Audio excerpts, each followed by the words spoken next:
Welcome to this video lecture of bonding agents, fungicidal, insecticidal and germicidal agents and alkali aggregate expansion inhibitors agents. This video lecture is in series of admixtures which are added in the concrete to modify its properties. Now, in the first topic of this video lecture, I am discussing about bonding agent.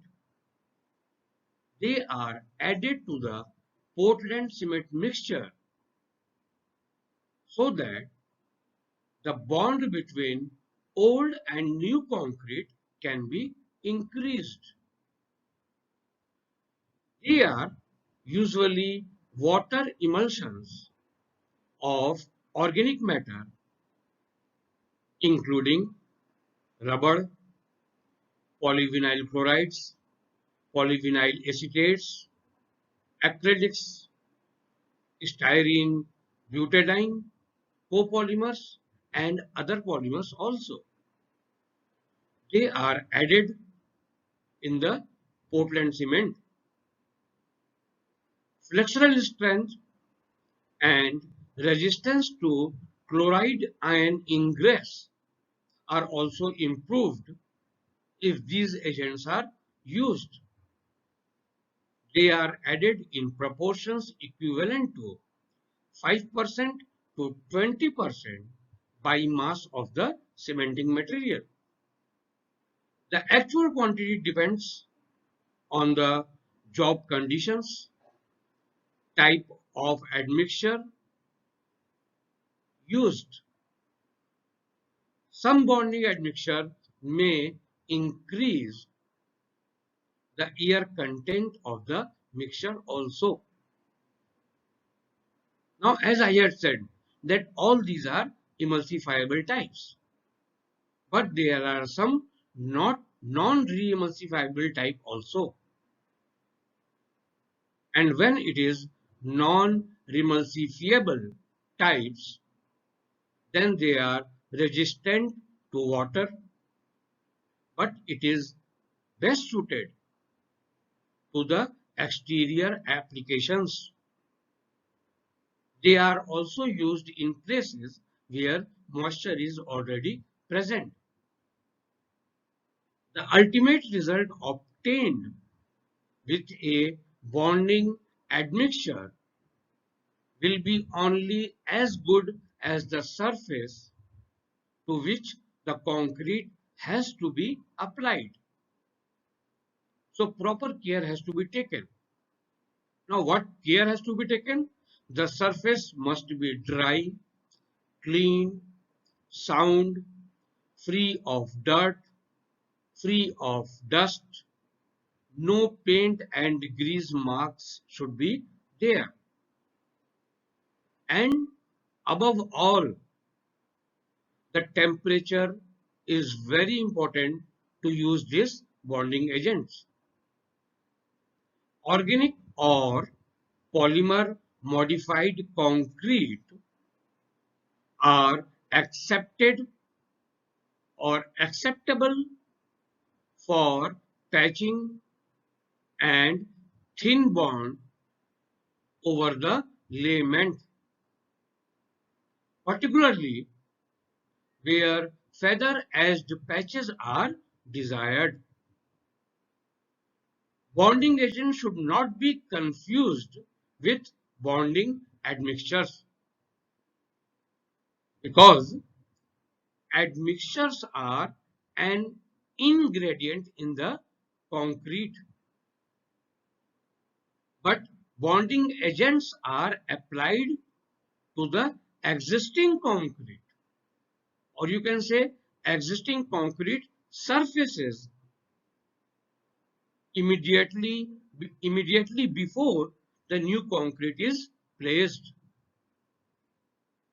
because bonding agent help to glue the existing and the new material together. Bonding agents are often used in restoration and repair work for retrofitting purposes. They consist of Portland cement or latex modified cement grout or polymers, for example, epoxy resins.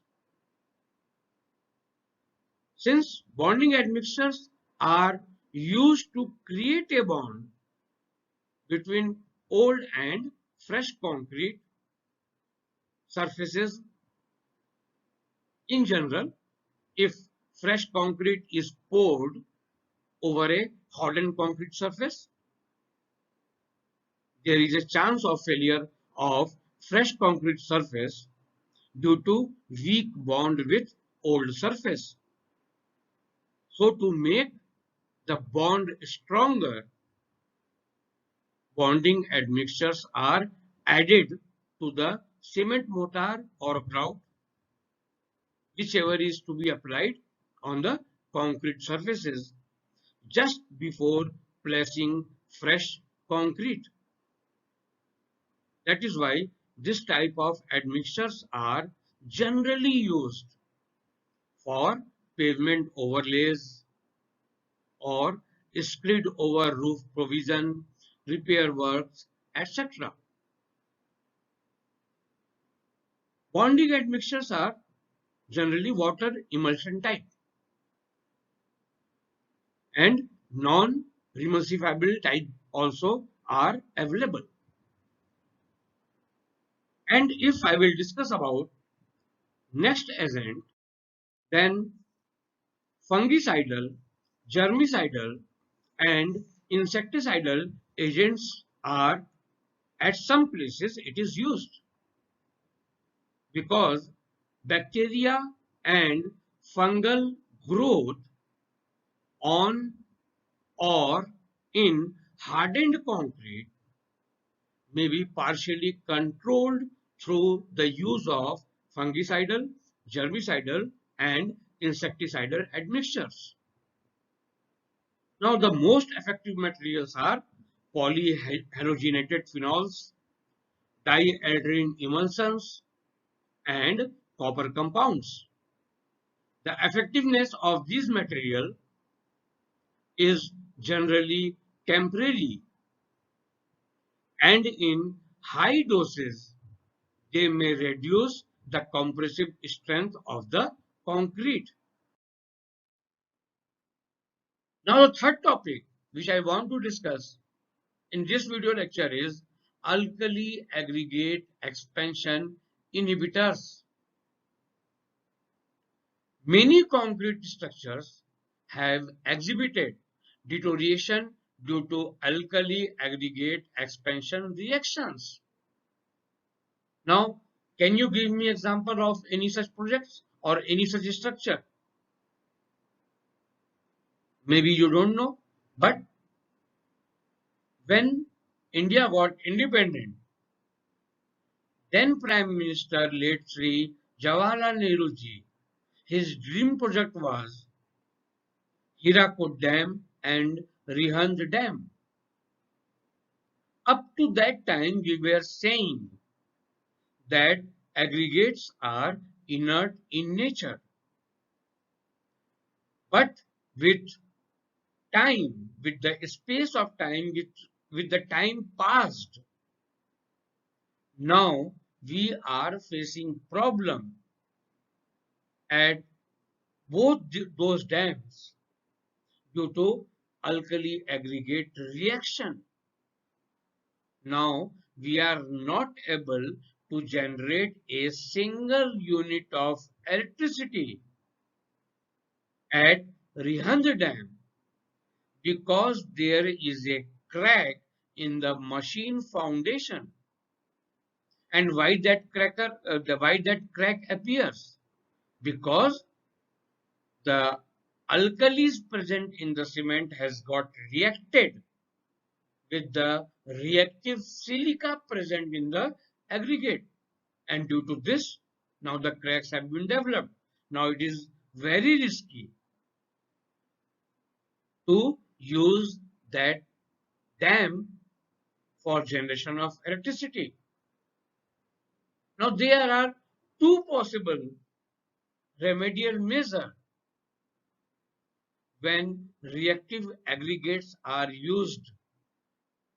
First is, if you know that the aggregate which you are going to use are chemically reactive, in that case either you use low alkali cement or you can substitute the cementing material or the cement, that it can be partial only up to 20 to 30%. You can replace it, you can replace the cement with the pozzolanic material so that this reaction can be minimized. This alkali silica reaction, or you say ASR reaction, is one of the reason for damage to concrete structure, especially under high humidity conditions.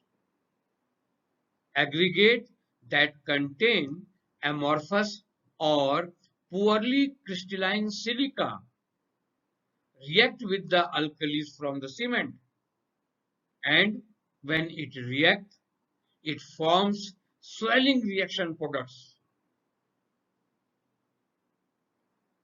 And this heterogeneous nature of concrete and its low tensile strength make it susceptible to cracking due to corrosion processes. The sodium and potassium silica gel forming around the aggregate, it absorbs water, and when it absorbs water, it swells. Then it exerts pressure on the surrounding cement paste. The cement paste, caused by the reactivity of the aggregate, disrupt the integrity of concrete structure, and thus it reduces the durability. The durability of concrete is made up of reactive aggregate or potentially reactive aggregate, can be used or can be improved by using these chemical admixtures. Even lithium salt is also used to improve those properties.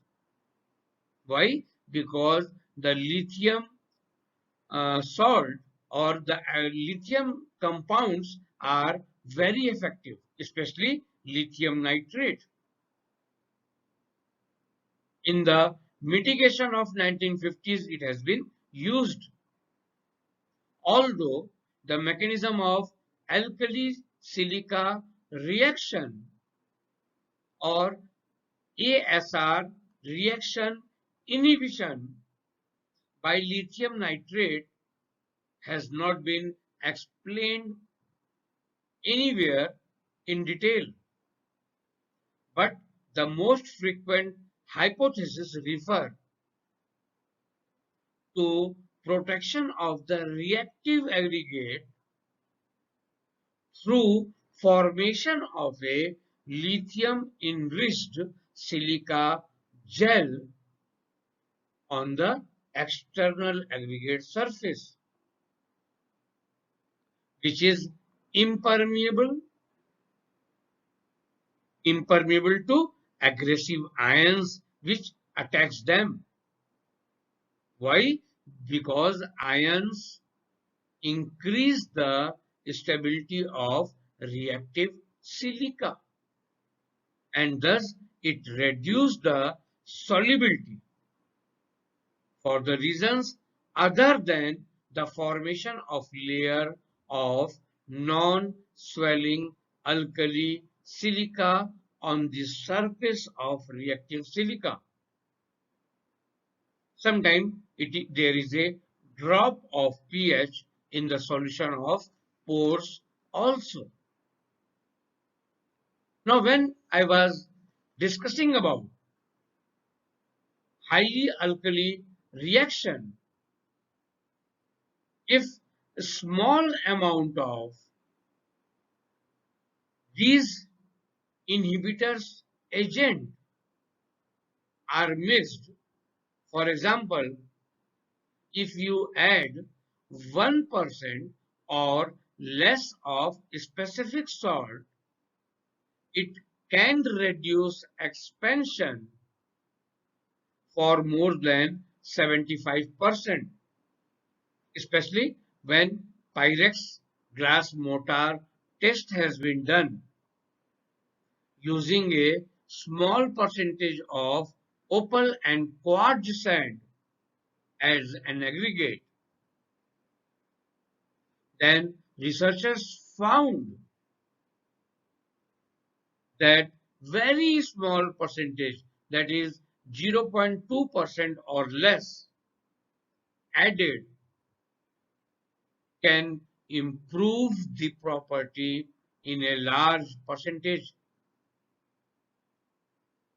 Even some inhibitors appear have no appreciable detrimental effect on the properties of high alkali cement.